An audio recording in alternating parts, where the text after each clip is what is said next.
So pigmented. So pigmented. Pigmented AF. So pigmented. It's stunning. That is stunning.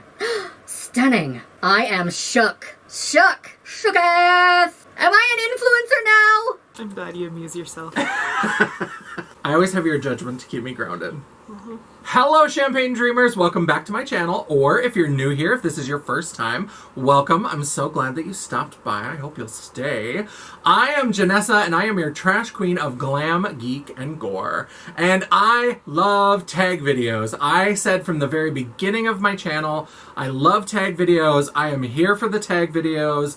I am super excited, and I am very excited to be doing a tag that really isn't meant for me. So we're going to be doing the Content Creator Confessions tag, and it doesn't really work for me because I'm such a small channel. I am so little. I'm such a tiny, tiny little baby minnow in a great big pond. But we're going to talk about why I decided to do this anyway.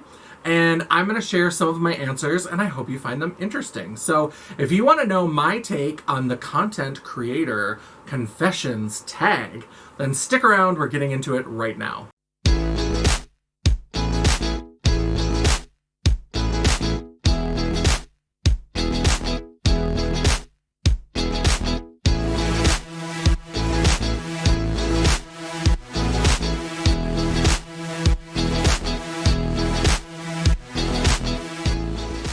So I have seen this popping up a lot, and whenever there's a new tag, I love it. I want to do it.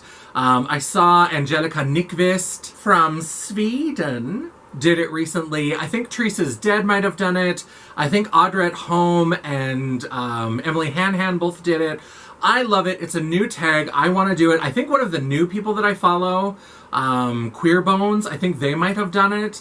And I am such a small channel. As of the filming, I'm just over 200 subscribers.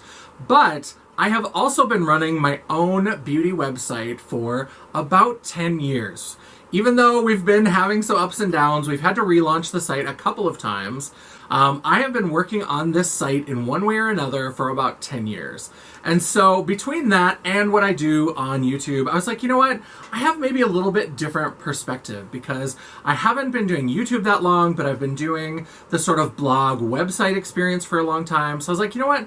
Let's do the tag and just talk about how all of these content creator confession questions, how they all fit in with my experience running my website, The World of Champagne, at janessaj.com, as well as my YouTube channel. So the first question is, how do you feel about the term influencer, and do you feel that you are one?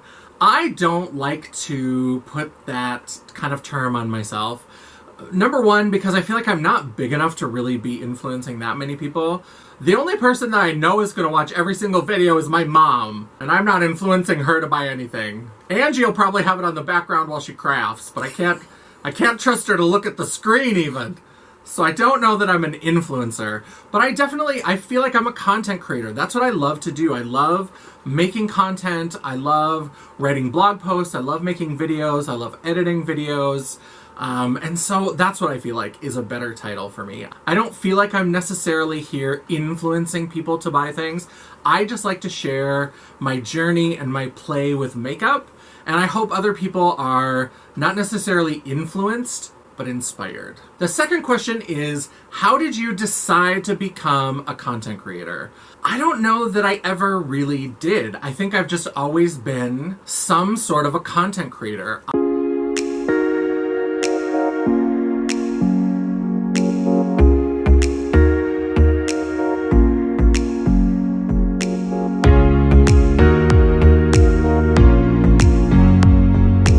From when I was really young, when I was a kid, I used to love writing just like stupid stories. I made this whole collection in second grade of ghost stories, and I cut out paper in the shape of like a Scooby-Doo ghost or whatever, and I wrote a different ghost story on every page. I mean, they were dumb. They were really terrible. I'm sure my mom has it in like a cedar chest somewhere. But I've always been writing stories and making up plays in my mind. When I was in 4th grade, I decided to put on a talent show in my garage. And my talent, as if I certainly was not out in 4th grade in Bowbells, North Dakota in the 80s. Not at all. Not even close. But how did people not know? How did they not know? In 4th grade, my talent for my talent show was to put on my shortest pair of shorts and roller skates and roller skate around lip syncing to a song by XOXO. There were so many clues. Get your shit together, Nancy Drew. People should have known a long time ago. So I have always been finding creative outlets. That's what I love. I just love finding outlets for my creativity and making things and playing with things. I encounter the world and I want to make it different, and I want to try things and do things and make stuff and fuck stuff up. That's what I'm into. So I think I've just always been whatever kind of person becomes a content creator. Question number 3 is, what's your experience with knowing other creators in life, good or bad? So in terms of YouTube, I'm still pretty new to YouTube, and there are lots of channels that I interact with, and there's a few channels where, you know, I'm a member and I try to pop into, if they have live chats and things, where people might recognize my handle, but I'm not really at the level right now where I have creator friends, right?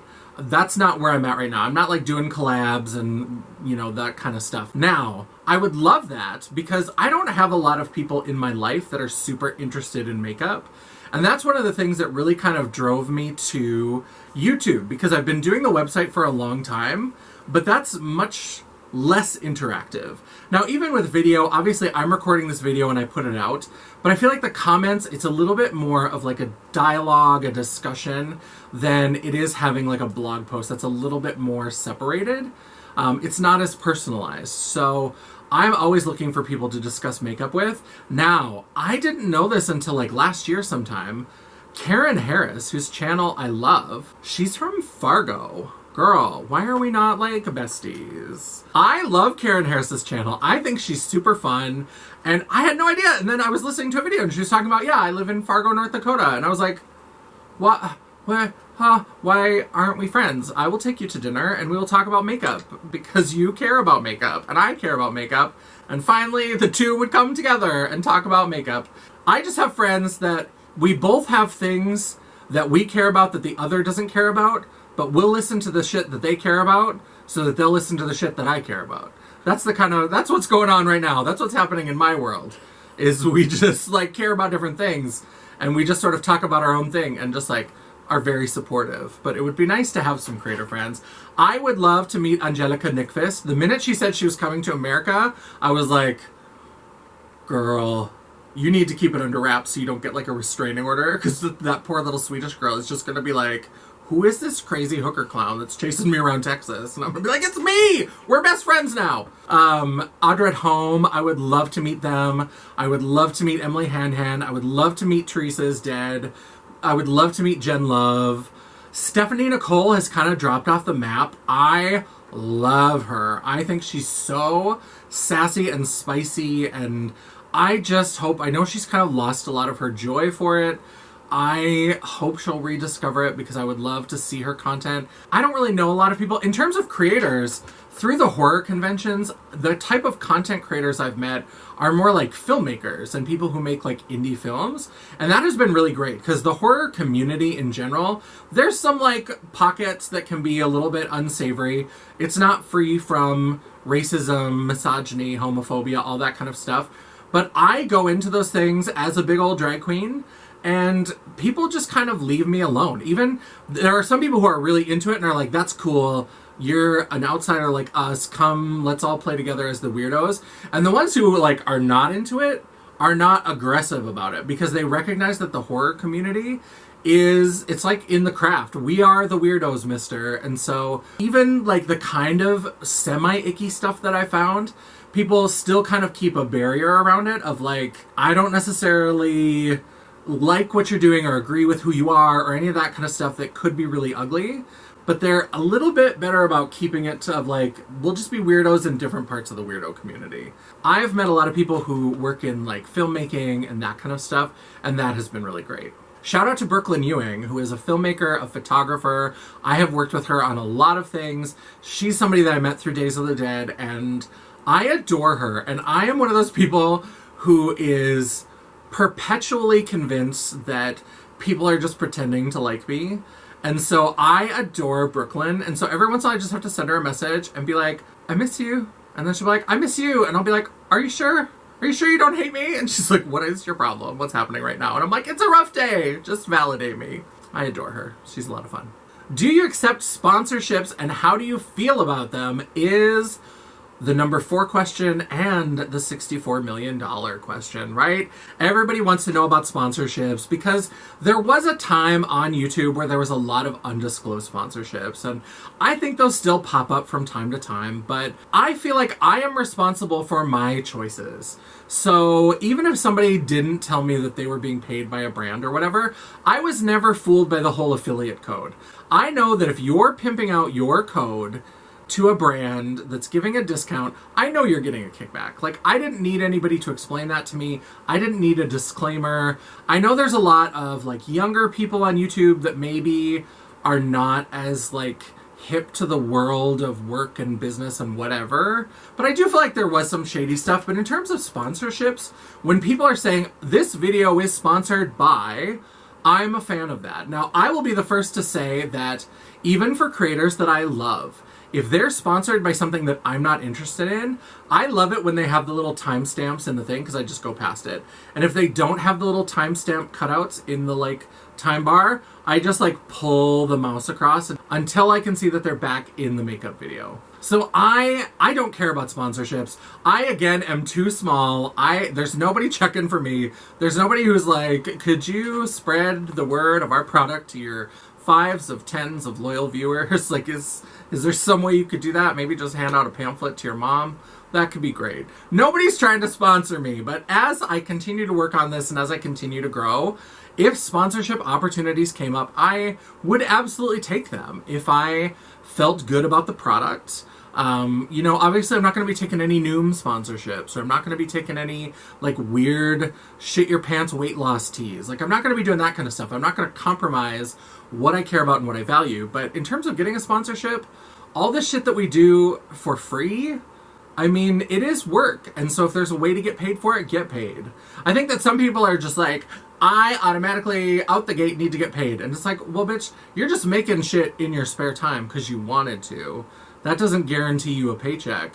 But especially if a brand wants you to do something, they should pay you for that. And I think that's fine. I think that's a business relationship. I have no problem with it. Number 5, have you had an experience with a brand that left a bad taste in your mouth? No, I actually have had really good luck with, I mean, certainly not as a content creator, because again, I'm so small. On my website, I did actually get some PR from Lit Cosmetics back in the day. I had chatted up the owner when I was on my first version of the website, and Jody from Lit Cosmetics is a delight and a treasure. And she sent me some lit kits. This is when they went into Sephora for a while, and they had developed these new little packages that were lit kits with a lit glitter and some of their adhesive in a small little travel bottle and a brush. And so she sent me a bunch of these. She's like, do a giveaway. She's like, there's a couple in there for you. I sent you some extra colors. I have always had great experiences so far with the people that I've worked with, but I haven't really worked with a lot of people. So even on the website, the few little, like, sponsored posts that I did were kind of those ones where people reach out and it's like online gambling and some of that kind of shit where you just work it into the post or whatever. Or one time I got in all kinds of trouble, and I was really worried that I was going to get my friend Natalie's Google Ads account suspended because I got a sponsorship from Adam and Eve, and the post that we put up was not explicit in any way. There were no photos of the products. It was just talking about, if you're a queer person, how do you select a sex toy? Like, what are some things that you might look for? And what are some different options that are available? And so we, like, named them and talked about them, but it wasn't in, like, super racy explicit language.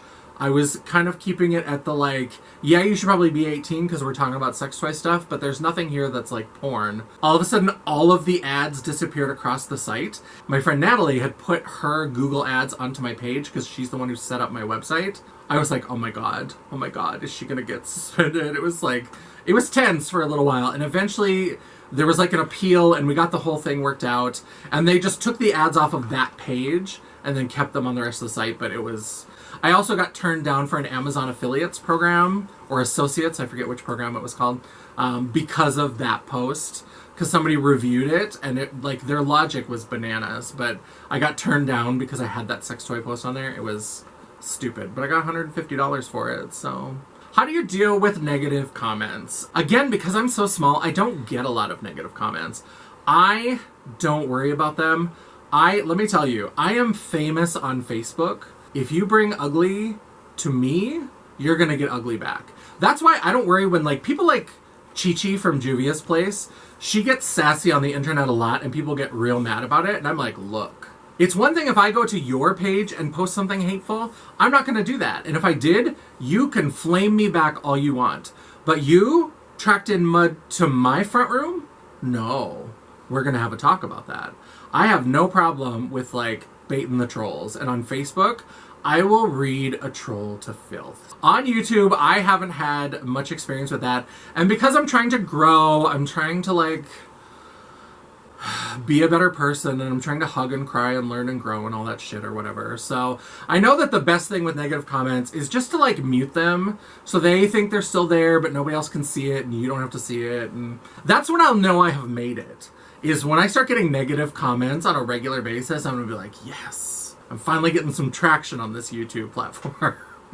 But right now, again, I mean, there's not that many people watching me. And if my mom leaves a nasty comment, I'm gonna call her and be like, what are you doing? This is my channel. You can be salty to me over the Thanksgiving table, but not here. Not today. What's your biggest pet peeve when it comes to comments? So I did a whole separate video about this. I will link it up in the cards for you if you haven't watched it. But I hate when people talk about copying. When people talk about copying. This brand copied that brand. I hate that. We are all grown ass adults. And if not, what are you doing on my channel?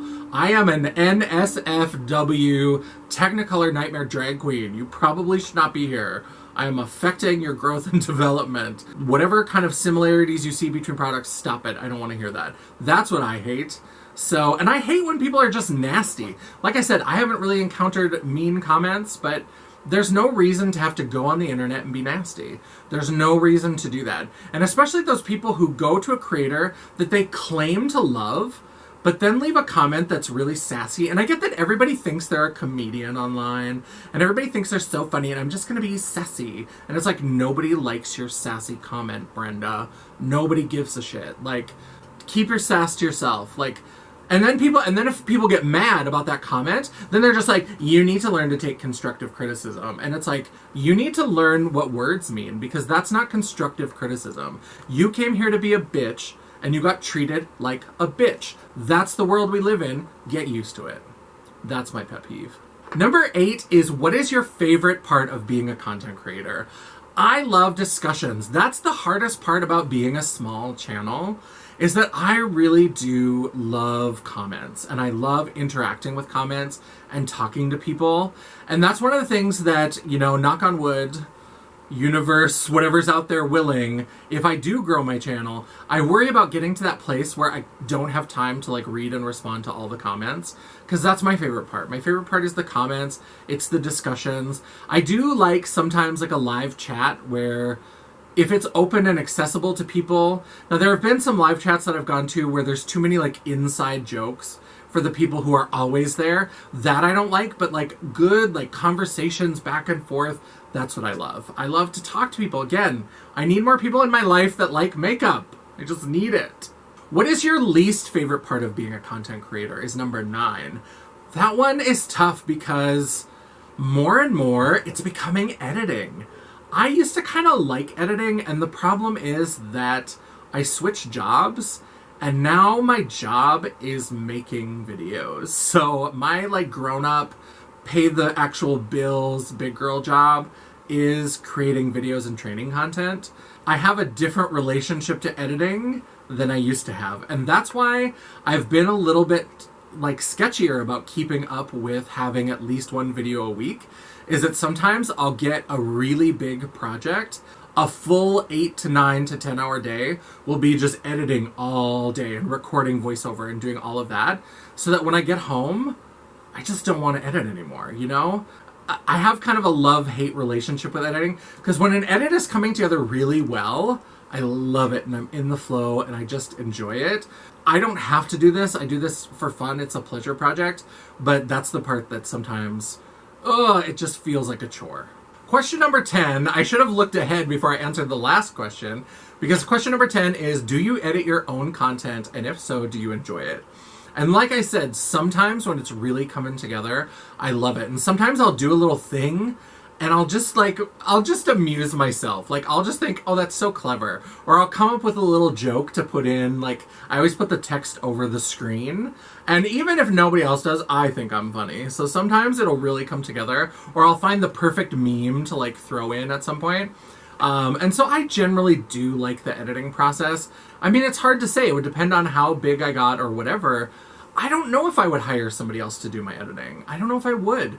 Because I feel like I've got kind of my style that's like a little bit weird, a little bit odd. My jump cuts and my little weird jokes and the way that I do things. It's kind of my style. So I'd have to find somebody that I felt like could translate that style into a video, which would be tough to do. Question number 11. This is a tough one. Where do you draw the line in regards to sharing on social media? Because I have always been very open on social media. It's tough. It's really difficult because I recognize that, like, I am the lowest rung of, like, bottom of the barrel local celebrity. But even that, because I do drag shows and I do events, there is, like, a little bit of that kind of local celebrity feeling to it, where I do occasionally have strangers just run up to me at Walmart and ask me very personal questions about something that I put in a blog post or was on my Instagram or was in a YouTube video. And so it's kind of strange because then you have to decide, what am I willing to share? A few years ago, before I started my YouTube channel, and really before I started my website, that was one of the things that kind of kicked me in the butt to start it, but I was still on Facebook and all that kind of stuff, is I got divorced. And let me tell you, I had a lot of stuff on social media, people like asking questions. All of a sudden my relationship status changed.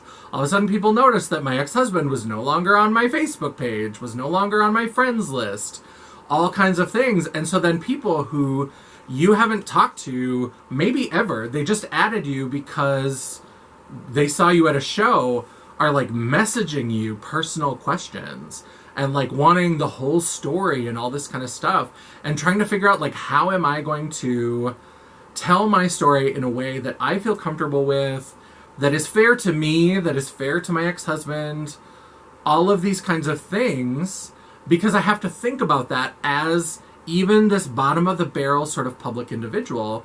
That's a concern that I had to think about. You know, because my website isn't just makeup reviews. That's the bulk of my content usually. But I did, especially back at that time when I first launched it, I did a lot of blog posts and I wrote about my divorce and the experience of that and what it felt like to hit the 1-year anniversary of that. And, you know, all of the firsts that you go through after a relationship breaks apart, you know, all these kinds of things. And so I have always chosen to be very open on social media, but I sometimes then am less open when it comes to messages. So if somebody puts a comment on something, I'll maybe engage with that comment to the level that I'm comfortable with, but people who like message to try to like get the dirt or whatever, I don't entertain that. I don't. For me, it's all about, this is what I'm going to say publicly, and that's going to have to be good enough. Do I feel comfortable? And if I'm feeling uncomfortable, do I feel like the discomfort is worth it for what somebody else is going to get from that situation? Because I do want people to get something from these things. I'm not sharing it just to put it out there like, oh, be sad for me. It's like, let's talk about these things that happen. And so it's something that if I feel like there's a benefit, I'll kind of sit in the discomfort and go with it. Number 12 is name one thing you wish you knew when you were starting out. And for me, I would say that I wish that I was better at the whole marketing yourself thing. I've never been good about that. I love social media. I love to play on social media, but I'm not good at like following the rules. If you want to grow your channel, you need to post this many times a day and these kind of posts. And sometimes I look at people's Instagrams and it's like perfectly curated and it's like everything goes together. I, am posting, shit posting memes one day about Republicans and how terrible they are. And then I'm posting all of the makeup that I just bought and like pictures. And then there's like a weird out of focus picture of my face because I played with makeup and forgot to take good pictures. And just like, it's everything. It's just whatever I'm feeling, whatever I want to do that day, that's what I do. And all I can do for like curating is I always post in threes. This is the thing. If you follow me on Instagram, which you should, at Janessa Jaye Official, one thing you'll notice is that I always post in threes. And that's because when I put together a little trio, I always want them to stay together. So I have, back in the day, I haven't done this for a while, but I used to do like 9 panel things where I put like pictures together, and I always wanted that aligned. So I always post in threes so that everything just moves down a line. It's never like out of sequence. So I'm a bit of an Instagram monster. I'm not great at like growing my Instagram, at growing my channel. I just want to talk, and I just want to talk to people, and I want to have discussions. And I haven't figured out the way to like not sound like an asshole and be like, I have a YouTube channel where we could talk about makeup. And then they're like, oh God, another person telling me about their YouTube channel. And I'm like, no, but I do have it, and I just want you to talk to me. Just talk to me. Number 13, is there any change you'd like to make to your content in the future? Yes, a couple of things. So I am thinking when I get my like spring bonus, I think I'm going to upgrade my camera because I feel like we've been doing pretty good. We enjoy Angie. We get her little asides from time to time in the back. She's always back there making noise with that damn chair. And so we love to have her little asides, but I would also like to be able to film on my own so that we can still have big filming days where we get together, because that's a fun time. I hope it's fun for her. It's fun for me. I enjoy it. I don't know how she feels. I buy food, at least. I work for the food. And so I like it, but I would also like, to be able to film on the fly so that, like, I don't have to wait for Angie to be available. So, like, if I order mystery boxes, I can open them the day that they come in instead of waiting for them to like a filming day. And usually we're pretty good about being able to get a filming day together within a couple days. But if I could like film myself, then that would be great. Now, the type of camera that I bought, I made the mistake of going into Best Buy and just asking them, like, what kind of cameras do YouTubers buy? And then they just gave me like all bad information because I have a Canon. It's a great camera, but it does not have a place for an external mic. That's not really going to work. And then it doesn't have a viewfinder. So this is just like, there's a viewfinder on the back, but I can't see it. So unless I, set up some weird periscope system of mirrors, which we have tried before, I can't see what's on the viewfinder. So now that I know a little bit more about cameras, I think when my bonus comes in, I'm going to upgrade to a better camera and get an external mic so that we can improve the picture, we can improve the sound, and I can just record by myself if I want to. So if I have a day where like a mystery box comes in, I can paint a quick face, open it up, have the video up really quickly, and then just save the like big production videos for a day when Angie's free. That's what I want to do. Also, one thing that I would love to do in my content, I want to do collabs. And I know that I'm little. Clearly she's not little. She's a hefty gal. She's a hefty hideaway gal. Available at atomiccotton.com. I'm just a little tiny channel. I know that. I know it, but I just want to do collabs. And so I'm hoping there seems to be some movement in the like micro influencer community. Like little channels are collabing with little channels. So I'm hoping that maybe this year I'll finally get to do a couple collabs. We're heading up to the 2-year anniversary of when I started my channel. I think it was May of 2020.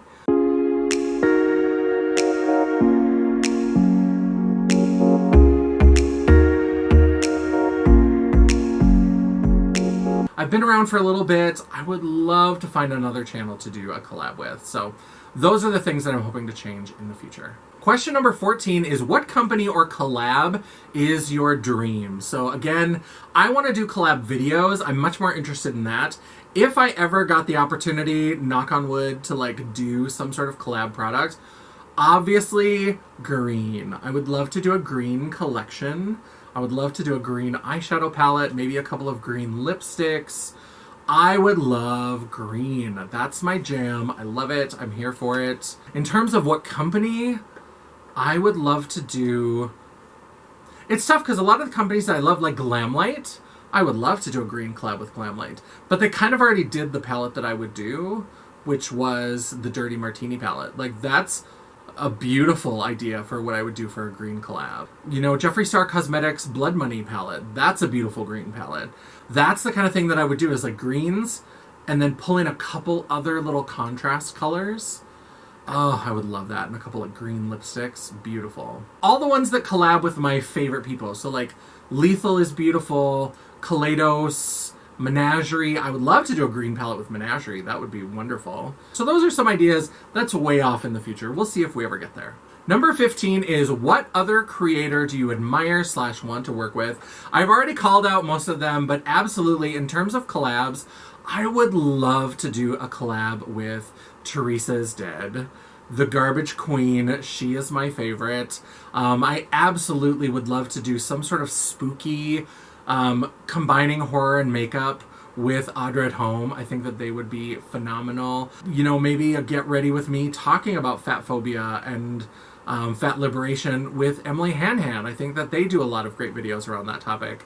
Some of the new people that I found, like Queer Bones, I think they could be fun to collab with. Like, they just hit 1,000 subscribers. They're still little. Maybe I could hit them up and be like, I know I'm just a little fish, and you are a slightly bigger fish.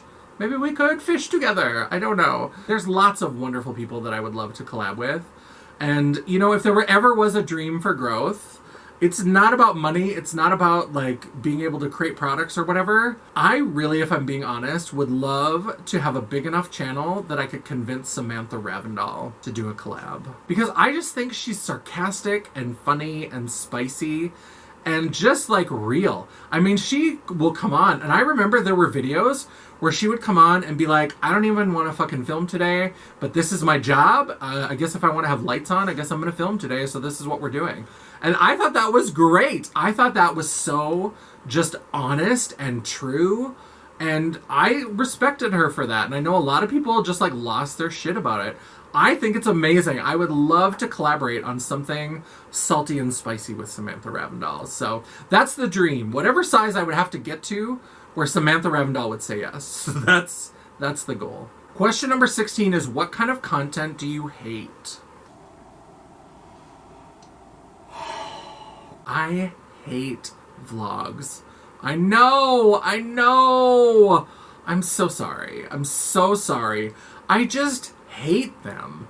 I hate vlogs. I don't mind if something is like, my boyfriend buys my makeup at CVS. Like, shit like that, where there's a little section where it's like, okay, we're going to CVS. And it's sort of vlog style, where you go and you pick out the stuff. And you watch him be like, I don't know what a brow shaper is. Like, all that. Like, that kind of stuff, I'm here for it.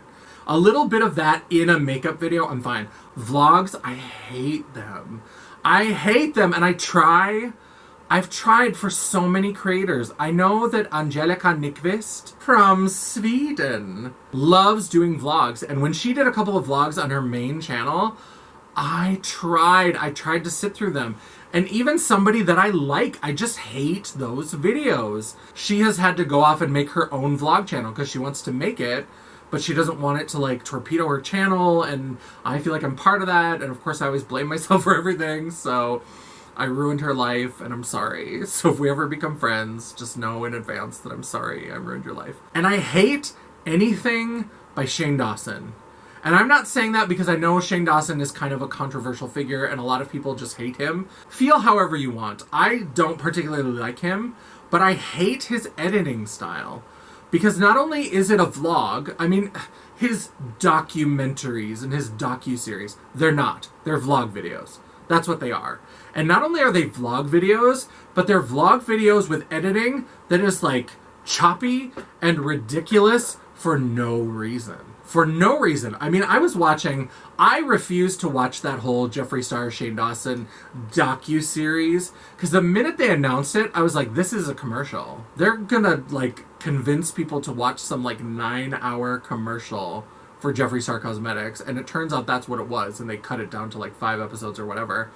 I caught a little bit of it when I was over at Angie's one time because she was watching it. I don't know why she gave in to that, but she did. She likes some trash. That's why I'm friends with you. Yeah, she likes this trash, but she also likes that trash. There was a little bit of it, and it was when they were, like, looking at samples of the palette. And they had the camera, like, pointed at a computer screen where you're trying to, like, look at this palette. And for no reason, it, like, zoomed way up to the screen. And then zoomed out halfway. And then zoomed all the way out. And then zoomed halfway. And then zoomed out. And then zoomed into the screen. Like, that kind of editing constantly. I fucking hate that so much. It's just obnoxious. It's annoying. It's hard to watch. I hate it. If you're going to call something a docu-series, be very careful. Because I will be judging you. And if it's just a vlog... I was saying earlier about I don't understand why people want to go into other people's comments and be nasty. That's a time where I do understand it. And if you call something a docu-series or a documentary, and it's just a fucking vlog of you walking around CVS telling me your favorite conspiracy theory, I'm going to be nasty in the comments. I am going to full-on troll out on you. So be ready. The last question, question number 17, is, have you ever had to deal with cancel culture? And if so, how? This is where my experience as a website creator is maybe a little bit different than on YouTube, because I'm still fairly new to YouTube. I'm a very small channel.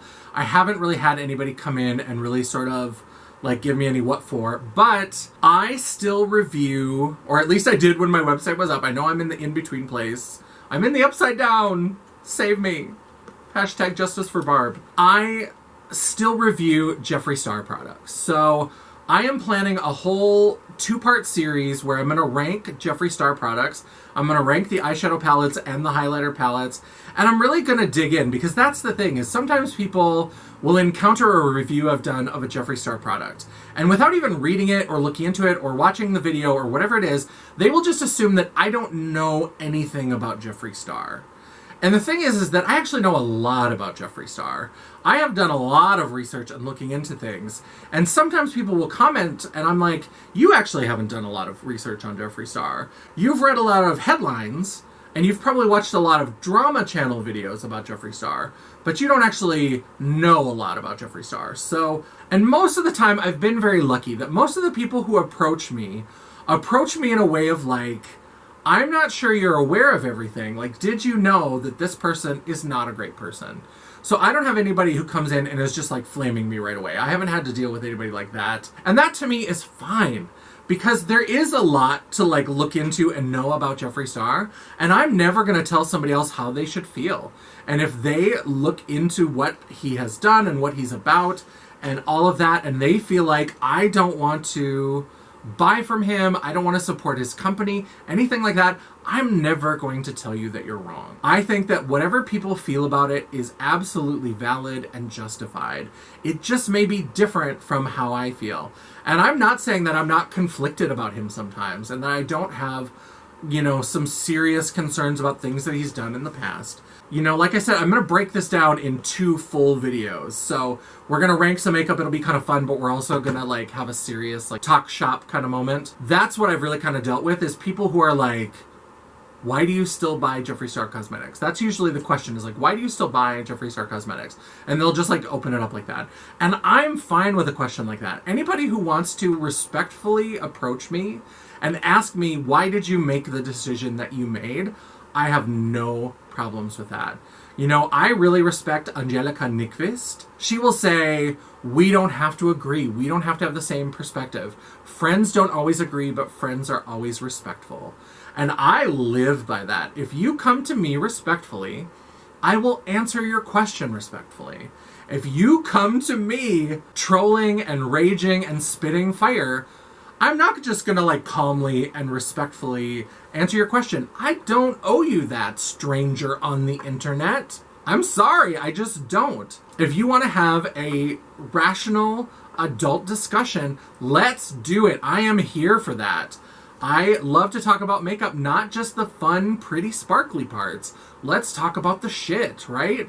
So that's the only thing that I've had to deal with, is occasionally people will be like, why do you buy from... Jeffree Star is the most common, but I do get questions about other brands, because there's so many brands that people just have this like cult of hate around. You know, I haven't bought anything from them in a while, because they haven't really had great releases for me. But Lime Crime, why are you buying from them? Don't you know how terrible they are? And you know, even different times with Lunar Beauty or Jacqueline Cosmetics or, you know, any of these other influencer brands. Everybody's got a reason to hate everybody's favorite influencer, whoever it is. I'm always down to have that discussion, but just, you come to me how you want me to come back to you. If you want to talk respectfully to me, I will talk respectfully to you. Because you're coming to my spot on the internet. You're coming to my Facebook wall or my Instagram or my YouTube channel. I'm not coming to your place and like flaming out. So if you're gonna walk into my front room, wipe your feet at the door. That's all I'm saying. All right, that is the video. That is everything. Let me know down below in the comments.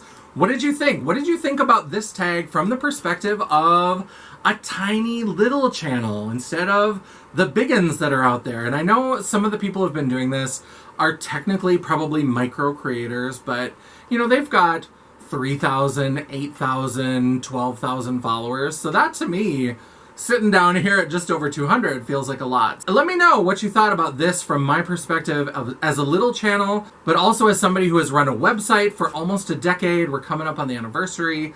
Let me know what you thought. And if there's any questions that you would like to have answered, you know, these were really great and really designed for people with bigger channels, bigger followings. If there's any questions that you have about being a micro influencer, a like mini micro, really small influencer, let me know. I'd love to answer them. Put them down in the comments below right now. And while you are down there, don't forget to give me that thumbs up. Tell me you loved it. Tell me you appreciated it.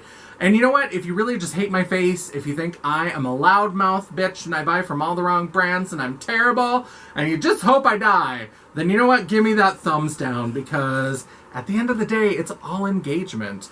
The algorithm isn't a picky bitch, and neither am I. And while you're down there, don't forget to subscribe to my channel and always hit that bell icon so you'll be notified of all future uploads. I really try hard to upload at least one video a week, and sometimes, I even have a bonus video for you. Ooh, unlikely, but maybe. If you'd like to chat, banter, or commiserate between uploads, all of my social media will be linked down in the description box below, including a link to that website that I've been talking about, The World of Champagne at janessajay.com. Thank you so much for watching. I love and appreciate all of you. If this is your first time here, or if you've been here for every video, hi Mom. I really do love and appreciate all of you, and until I see you again, bye.